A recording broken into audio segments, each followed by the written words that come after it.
पूर्वी चंपारण जिले के घोड़ासहन थाना क्षेत्र के विजयी गांव से पुलिस ने संदिग्ध हालात में एक विवाहिता का शव उसके घर से बरामद किया है। मृतका की पहचान उक्त गांव के ही नौशाद की 30 वर्षीय पत्नी जोहरा खातून के रूप में बताई जा रही है।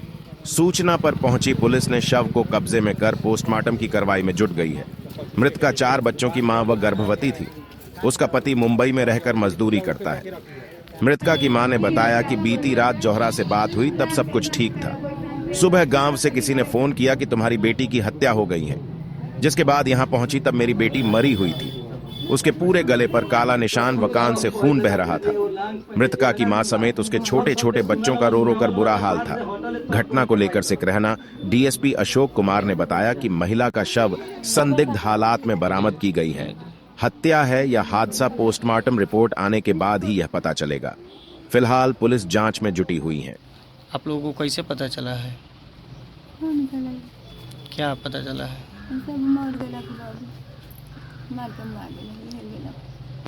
क्या लग रहा है किसके द्वारा मारने को?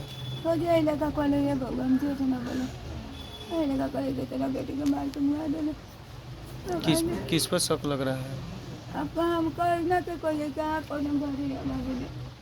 इससे पहले कुछ हुआ था बीमारियों में?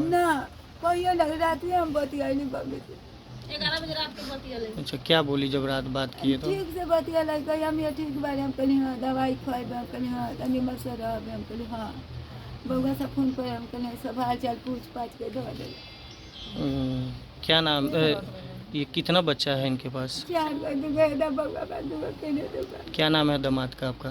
नौशाद। कितना दिन पहले लगभग शादी किए थे?